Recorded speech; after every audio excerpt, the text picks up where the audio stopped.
بسم اللہ الرحمن الرحیم۔ السلام علیکم۔ اس مہینے میں ہمیں تجدید عہد کرنا چاہیے کہ آئندہ ہم کیسا رمضان گزاریں گے۔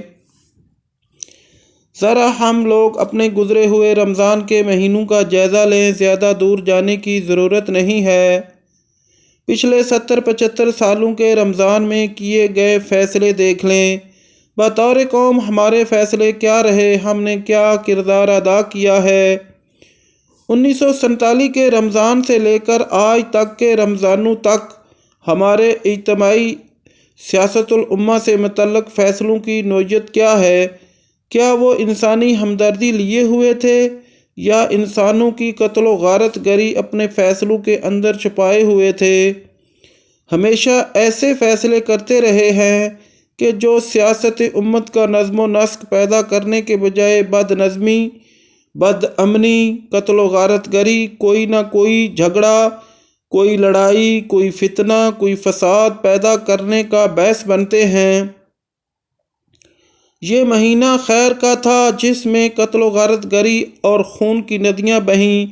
انسانیت خوف زدہ ہوئی۔ اس کے بجائے انسانی ہمدردی کا نظام ہونا چاہیے تھا۔ نبی اکرم صلی اللہ علیہ وآلہ وسلم تو رمضان المبارک میں مکہ سے مدینہ منورہ جا کر یہودی مشرکوں، اوس اور خزرج اور تمام قبائل کا ایک اجتماعی معاہدہ کر کے بلا تفریق، رنگ و نسل، مذہب، امن و امان کا سسٹم بناتے ہیں، ریاست مدینہ کی تشکیل کرتے ہیں، انسانوں کے درمیان مواسات اور باہمی خیر خواہی پیدا کرتے ہیں، صبر و استقامت اور حوصلے پیدا کرتے ہیں، لین دین اور معاملات میں عدل و انصاف کا سسٹم بناتے ہیں، اور رمضان المبارک میں ہی مکہ مکرمہ کے ظلم کے نظام کو توڑ کر تمام ظالموں کو معاف کرتے ہیں کہ آج تم پر کسی قسم کا کوئی الزام نہیں ہے، میں تمہیں معاف بھی نہیں کرتا، جاؤ میں تمہیں معاف کرتا ہوں۔ قیام پاکستان کے بعد ہر رمضان المبارک میں ہمارا کردار کیا رہا ہے، اس کا احتساب کون کرے گا؟ نبی اکرم صلی اللہ علیہ وآلہ وسلم عدم تشدد کے اصول پر امن و امان کا ایسا منصفانہ نظام بناتے ہیں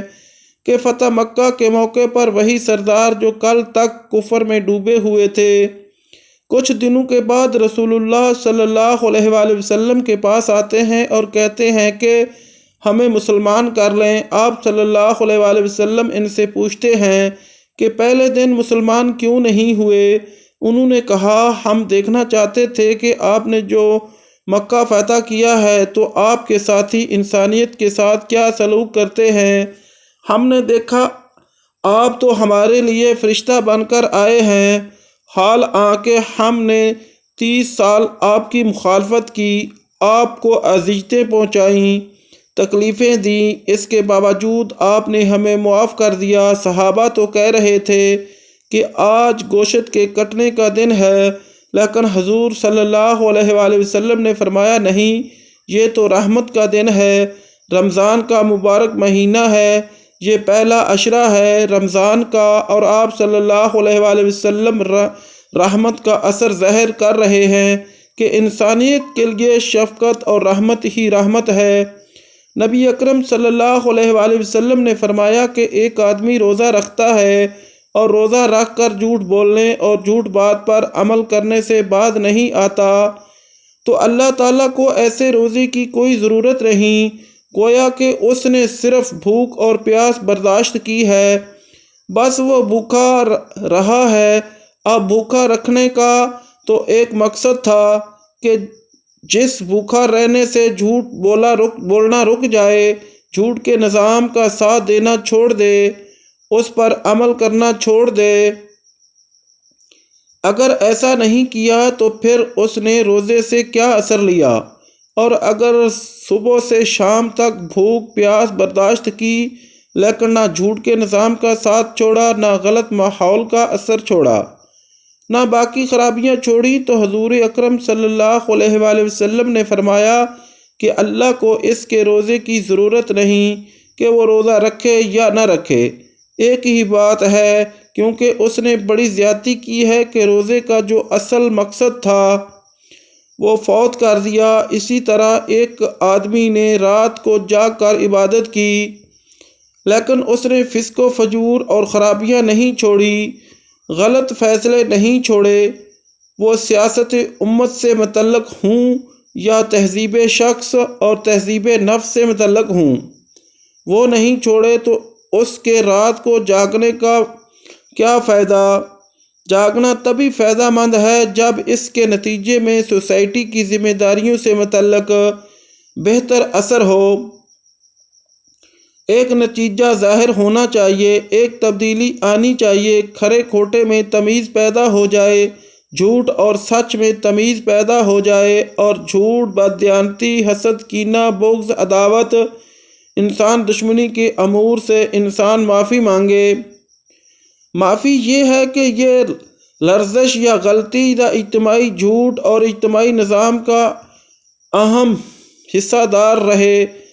تو اس سے مغفرت مانگتے ہیں، آئندہ کبھی کسی جھوٹے نظام کا ساتھ نہیں دیں گے، کسی جھوٹی پارٹی میں نہیں جائیں گے، کسی جھوٹے نظام کے اعلی کار نہیں بنیں گے، کسی جھوٹے فیصلے میں استعمال نہیں ہوں گے، ہماری رائے کسی جھوٹ کے نظام کا حصہ دار نہیں بنے گی۔ پھر تو معافی ہے، اس استغفار کا ایک اثر اور نتیجہ ہوگا، لیکن اس سسٹم کے اعلی کار رہیں، اس سسٹم میں جھوٹ کا ساتھ دیتے رہیں، اسی ظلم اور زیادتی کے نظام میں حصہ دار رہیں، اور روزے بھی رکھیں، تراویح بھی پڑھیں اور عبادت بھی کریں، اور بظاہر تسبیحات بھی گھمائیں، استغفار بھی پڑھیں، تو ایسے استغفار اور رمضان کے روزے کا کیا اثر ہوگا؟ رمضان المبارک کی عبادات اس عزم اور ارادے سے ہم ادا کریں کہ وہ باتیں جو نبی اکرم صلی اللہ علیہ وآلہ وسلم نے رمضان المبارک کے متعلق ہمیں بتلائی ہیں، اعلیٰ اخلاق، کردار، سیرت، نظریے کی بلندی، صبر و استقامت، مواسات، انسانی ہمدردی، خیر خواہی وغیرہ وغیرہ، یہ بھی ہم اس کے ذریعے سے پیدا کریں گے تو یقیناً نبی اکرم صلی اللہ علیہ وآلہ وسلم نے اس مہینے کی عظمت اور برکت کے حوالے سے جو بشارات بیان فرمائی ہیں وہ ضرور حاصل ہوں گی۔ ناظرین، اگر ہماری ویڈیو اچھی لگے تو ہمارے چینل کو سبسکرائب کریں، شیئر کریں، لائک کریں، اور اللہ تعالیٰ کے کسی ایک نام کے ساتھ کمنٹ ضرور کریں۔